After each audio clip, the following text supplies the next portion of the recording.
Oi, E conseguiu salvar? talvez. Talvez. A primeira vez é assim mesmo, né? Qualquer É, coisa, importa que a mas, conversa está aqui. é, Voltando, vá. voltando, né, falando sobre a questão das vivências do Araquém. Em toda a obra do Uhum. Araquém, você vai encontrar aspectos da sua vivência. Ele não tem um livro específico sobre a sua vida, mas ela está é, dentro na escrita dele. Né?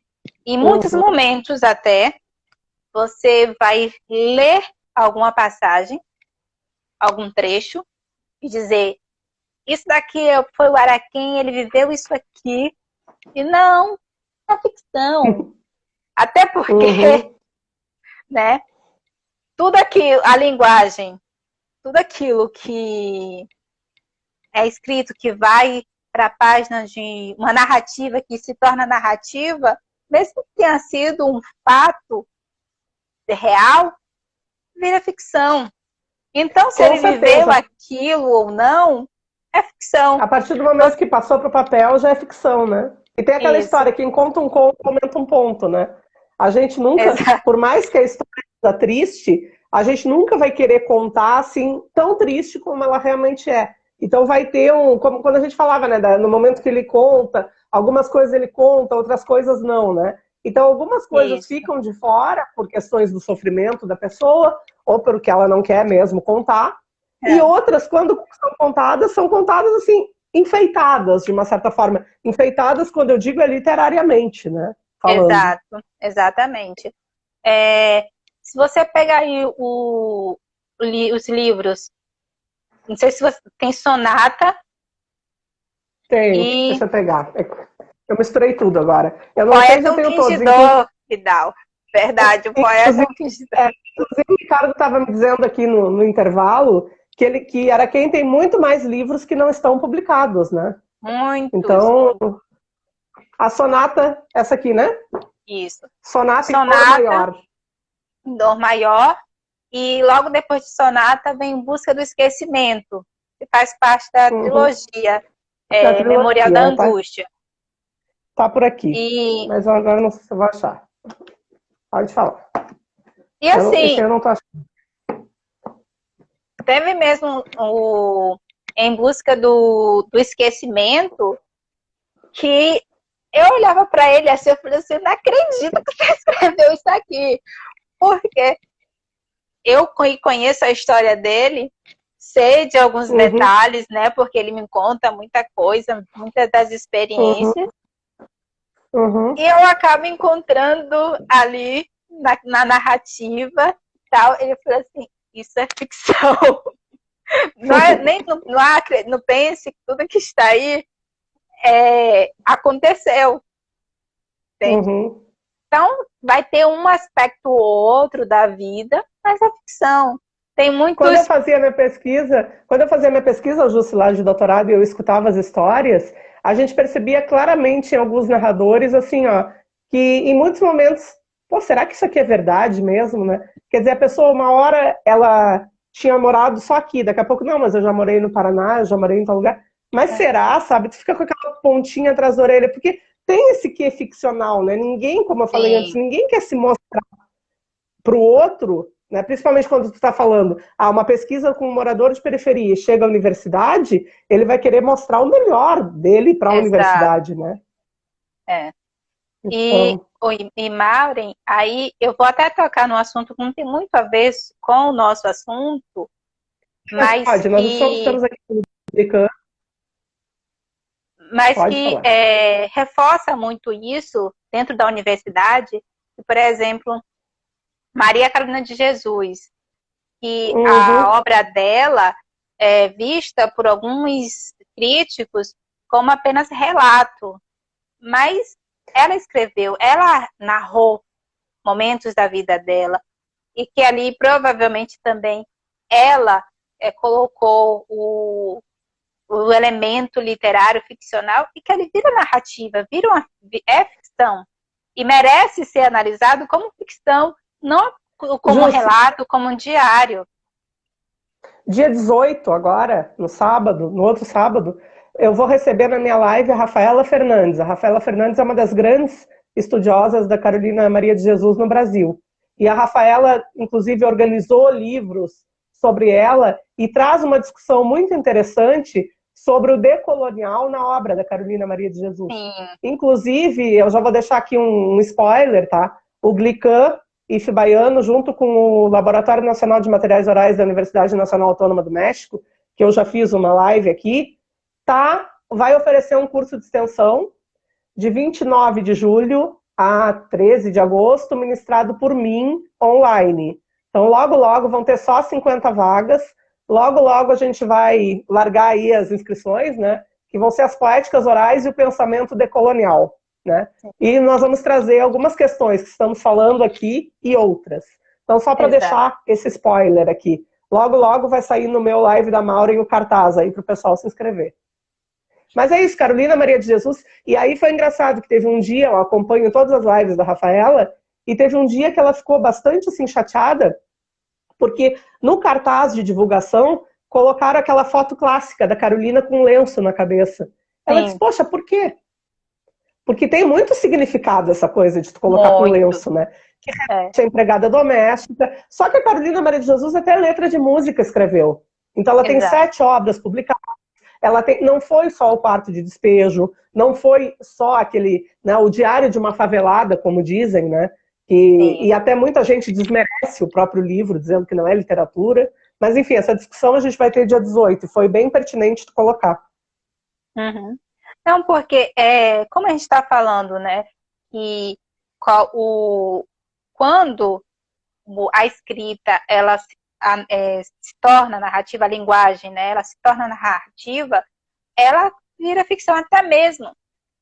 Eu lembro muito a professora da Florentina, da UFBA, que é uma das professoras assim que eu me apaixonei entre as disciplinas que eu tive, porque ela falava muito isso, que qualquer fato, até a história, a medicina, a física, a química, a partir do momento que ela pode ser questionada e ela é narrada, com o tempo, ela pode ser vir uma outra versão e aquela já não é mais uma verdade absoluta. Então, até mesmo os textos científicos se tornam, num certo ponto de vista, ficcionais. Porque também podem ser questionados depois. Podem ser reescritos. A gente mesmo vê aí a nossa própria história. A história do Brasil, a história do golpe de 64, o nazismo, que a todo momento essa história ela é recontada. É uma narrativa que vários elementos estão introduzidos, novos elementos que a gente não tinha conhecimento. Então, até a nossa própria história, ela, a todo momento, ela é recontada, ela é narrada de uma forma diferente. Então, o porquê que Carolina de Jesus não pode ser também, não é também literatura, né? E a obra do Araquém, porque se a gente for ir por essa questão do que é ficção e não é ficção, então vamos pôr em xeque tudo que foi escrito. Não, inclusive, Ju, se tu falar isso é muito importante, porque eu fico pensando assim, ó, eu que trabalho com essas literaturas periféricas e tenho aí anos de pesquisa, né? Desde que eu entrei na graduação, já se vão aí quase 20 anos. Então, assim, me incomoda muito a gente ainda ter que justificar que essas coisas são ou não literatura, sabe? Isso. Eu acho que assim, ó, vamos partir do pressuposto que a gente tem análises maravilhosas para fazer aí, análises contundentes e tal, e vamos analisar.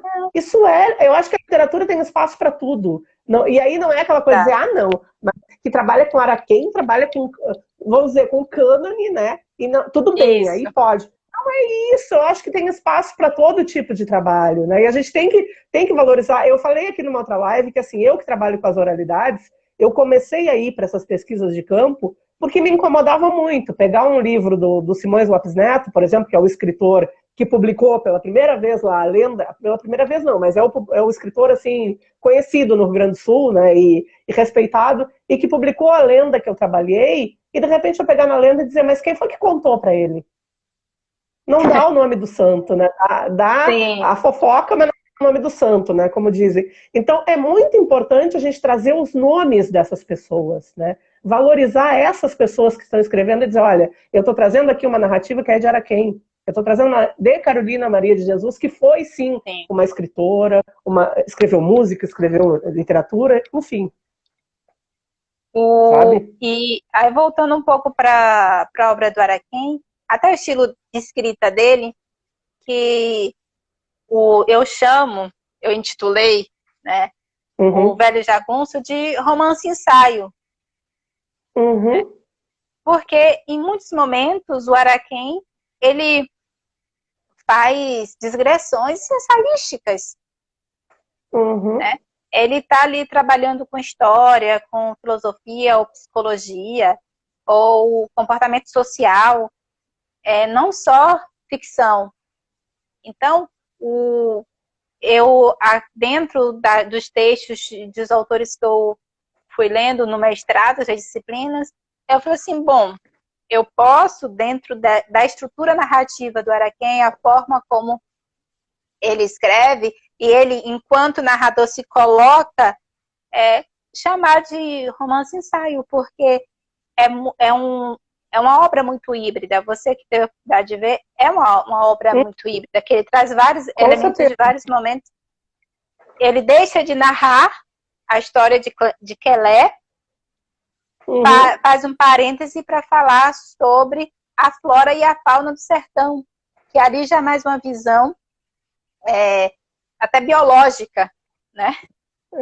Aí é o Do sujeito lugar.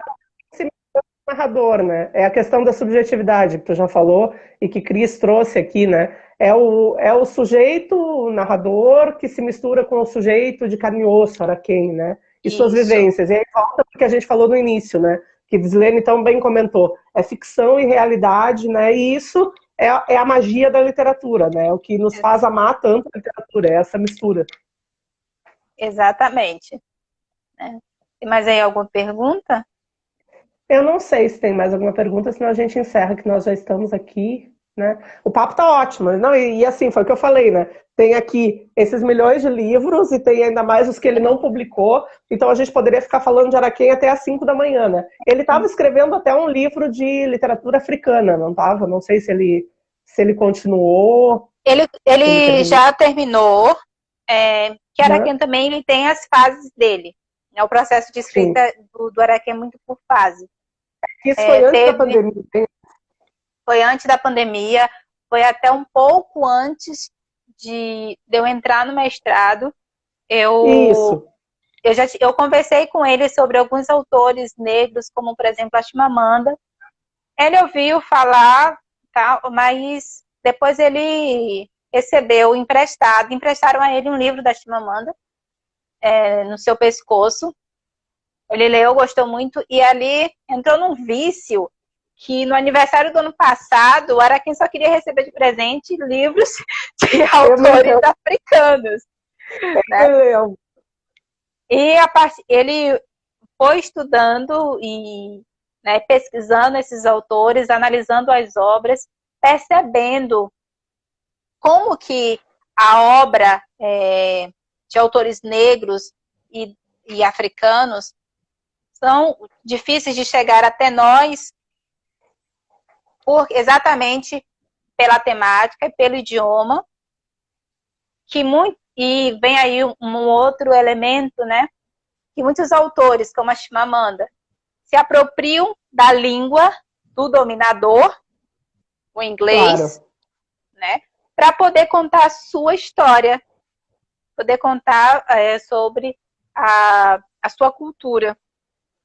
E Uhum. a gente vê, quando vai pesquisar muitos livros de autores africanos, que no Brasil não tem publicado exatamente por essa questão, porque ou foi escrito em Banto, em Urubá, E não houve a tradução para o inglês, porque se tivesse sido escrito no inglês, era mais fácil se traduzir, né? Não, mas muitas Então, vezes também, Ju, é publicado por editoras portuguesas, e aí fica naquela circulação Angola, Moçambique, Portugal, e é mais difícil, isso. por exemplo, eu fiz uma live também com uma poetisa moçambicana, a Sônia Sultuani, e o único livro que eu consegui dela foi porque está publicado pela Capulana, que é uma editora que tem trazido, tem se especializado em literaturas africanas e afro-brasileiras, assim como a Malê, enfim. A gente tem aí algumas editoras que têm se voltado para esse público, né?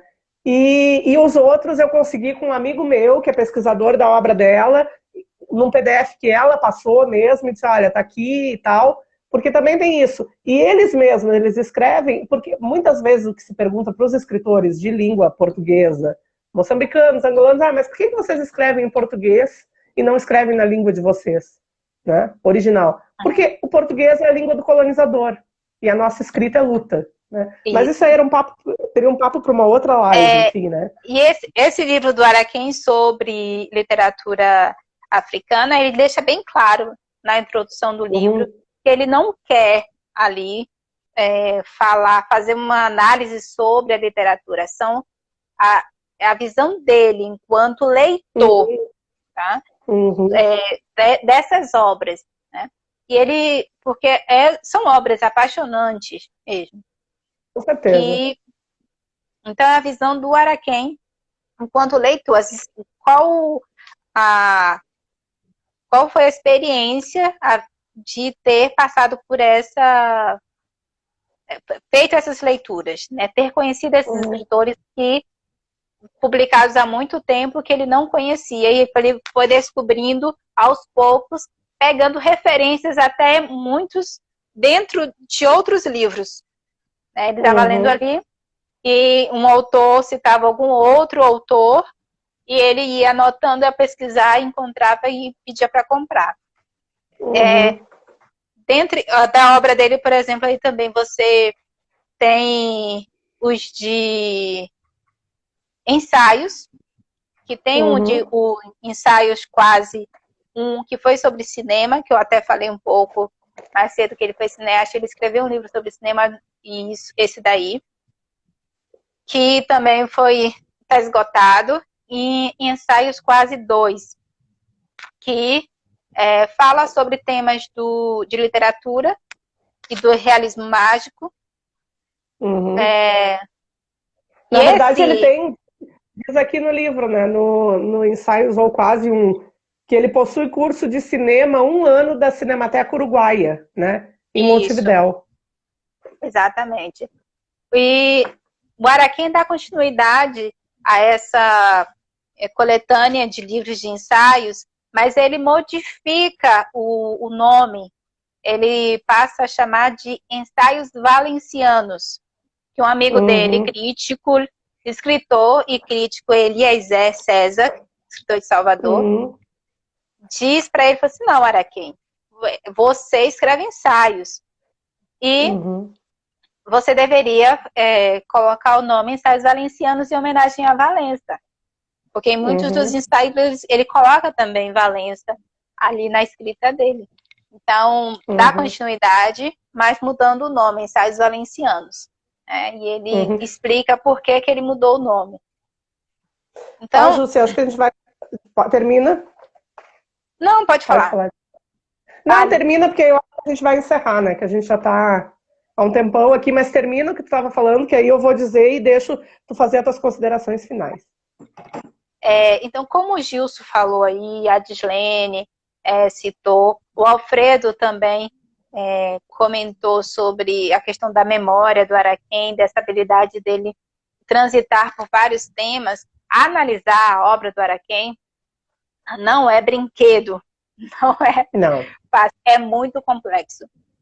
Eu tenho muito receio, Maureen, enquanto pesquisadora, e ter essa proximidade muito forte em relação a ele. Porque é difícil separar a subjetividade, né? Todo mundo fala pra gente assim, tem que separar, mas quase impossível. Para você ter noção, já me falaram até que o Jagunço, o personagem que ele é, e a relação que ele tem com o filho, não seria o Araquém falando sobre a relação comigo. Com a filha Com a filha adotada, entende? Então, é muito difícil analisar a obra do Araquém, não só por uma questão de proximidade, mas por ser uma obra muito complexa. O Araquém, ele transita em vários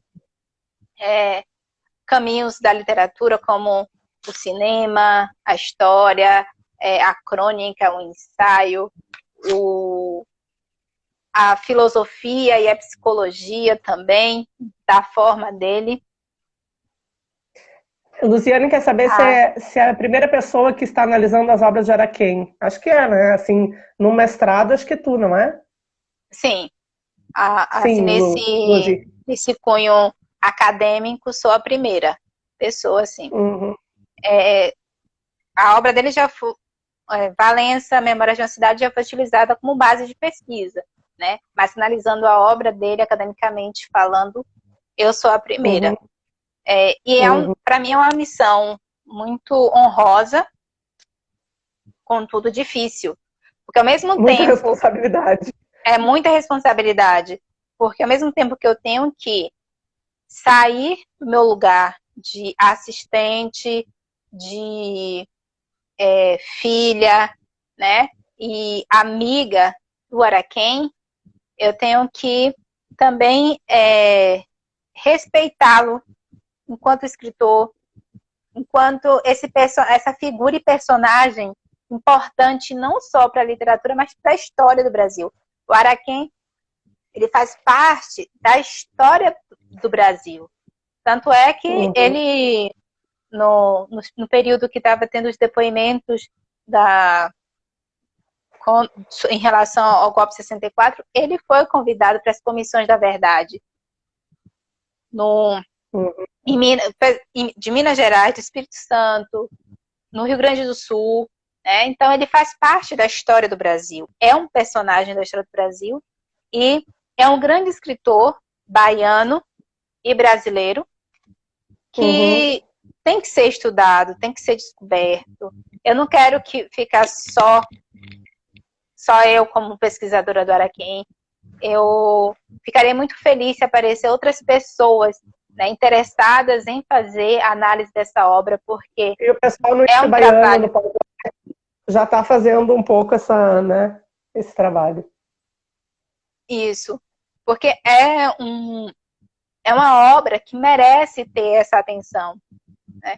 E eu não falo só pela proximidade, não. Porque quem conhece Araquém, quem passa 30 minutos conversando com ele, fica assim encantada. Como que esse homem tem tanto conhecimento, como é que ele consegue?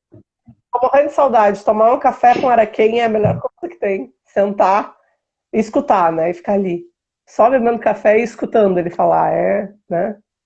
Exatamente. E a Ana tá dizendo aqui que tá dizendo que foi linda a live, parabéns, Jússi. O Glicã é um grupo de pesquisa rico em estudos da literatura do Baixo Sul Baiano. Orgulho de ser Glicã, eu também, orgulho de ser Glicã. Obrigada, Ionan. Eu que tenho orgulho também de estar fazendo parte do Glicã, de hoje ser colega, né, de pessoas brilhantes como Ionan, Dislene, que foram minhas professoras na graduação. E esse trabalho que o Glicã está fazendo em Valência e no Baixo Sul é muito importante, porque a gente valoriza o trabalho desses escritores, né, dá voz às suas obras e mostra quanto que essa região produz literatura de qualidade. Então, tá, pessoal, segue orgulho de ser Glicã. Ok, orgulho de ser Glicã. Orgulho de ser Glicã. Então, é isso que eu tenho a falar. Que a obra do Araquém seja lida, seja estudada, analisada, né, e disseminada. Que as pessoas tenham a oportunidade de conhecer sua obra e conhecê-lo, que ele ainda está vivo, né, apesar dos problemas de saúde que ele vem enfrentando, ele ainda goza de uma memória e de uma capacidade de escrever invejável. E aproveitemos isso, né? Quem pode o contato com ele. Tem um Então, aluno até do pós-let que falou aqui, que é Luciano, que está estudando Araquém, no pós de literatura do Baiano Valença. O Luciano até me procurou há um tempo atrás, perguntando sobre a obra dele, qual livro seria melhor analisar. E o Luciano foi meu colega também na graduação. Então, Luciano, eu fico muito feliz em saber que você está estudando, que outras pessoas também façam esse trabalho. Porque não é um trabalho fácil, mas é um trabalho muito lindo de conhecimento. Quando você lê a obra de Araquém, você não está apenas fazendo a leitura de um texto literário, mas também ganhando muito conhecimento. Com certeza. Jussi, antes da gente encerrar, então, né, eu vou agradecer por esse bate-papo que a gente teve, né, por ter aceitado também a gente inaugurar essas lives do Glicã, né, deixando agora aqui para Dislene, passando a bola para Dislene, para Ionan, para Josi, né, para Gilson, que realizem as próximas lives, né? Eles estão aí com vamos passar o canudo para os próximos. E a minha participação aqui nessa mediação contigo, eu quero terminar, como a gente falou aqui, do Ensaios ou Quase, eu quero terminar com um trechinho do Ensaios ou Quase, tá? Justamente do início do livro, em que o capítulo que ele fala, o que seria literatura? Eu acho que vai aí dialogar muito com o que a gente falou aqui no final, de Carolina Maria de Jesus, do que pode ou não ser literatura.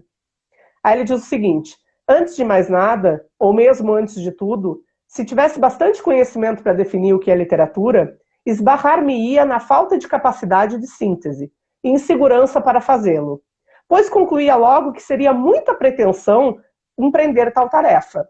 E, para não cair no ridículo de afirmar que literatura é o mesmo que vida, contentar-me-ia em tecer algumas considerações, tomando aqui e ali opiniões alheias, além de escorar-me em obras que li e que ficaram sendo fundamentais em minha vida, e, portanto, na literatura que tento fazer. Assim sendo, lembrar-me-ia de algo que a escritora Raquel de Queiroz disse, abre aspas, tenho medo do livro erudito. Livro de homem que leu tudo e sabe tudo, e então compõe a sua obra reunindo todas aquelas sabedorias, costuradas com fio de seda. Mas a gente sente logo que aquilo vem de cabeça inventiva, não dos flancos criadores do homem. E em arte a gente não quer astúcias intelectuais, mas a vida pulsando, embora sem saber como pulsa e por que pulsa. Fecha aspas. Eu termino a minha participação nessa live sobre Araquém, eu acho que com essa citação desse livro que fala muito do que é esse sujeito Araquém, né? Vaz Galvão, e deixando aí um gostinho para que as pessoas leiam, né? Eu te agradeço pela tua generosidade em aceitar esse convite, né? Que no final deu tudo certo, no início foi aquela coisa, a internet também, né, nos dá esses problemas, né? Nos passa a perna de vez em quando, mas no final deu tudo certo. Eu te agradeço imensamente por ter falado, por ter topado estar aqui. Muito obrigada. Eu que agradeço, né, o convite e a oportunidade de estar falando da obra de Araquém. E meu encerramento é o último parágrafo, ou penúltimo parágrafo do livro O Velho Jagunço, meu objeto de pesquisa. Que, por sinal, esse livro é dedicado a mim. O prefácio, a capa, né, o texto de capa, eu que escrevi. E essa capa, que inicialmente foi um esboço para a editora, né, que foi uma pequena editora que a gente contratou, eu mandei o esboço de mais ou menos como Araquém queria a capa, e a editora acabou colocando como capa definitiva, e ficou.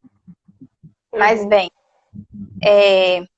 assim sendo, convida-se a todos, leitores, narrador, escritor, até os personagens, desde os mais importantes até o mais modesto, para que se levantem do conforto de onde estão sentados e dirijam-se todos até o terreiro da casa do senhor Agenildo e, olhando para o alto, possam apreciar o magnífico espetáculo do voo sereno daquele estranho gavião, cuja sombra escurece toda a caatinga em uma extensão de léguas, a qual segue voando e cantando, parece não levar um vulto esquelético preso nas garras.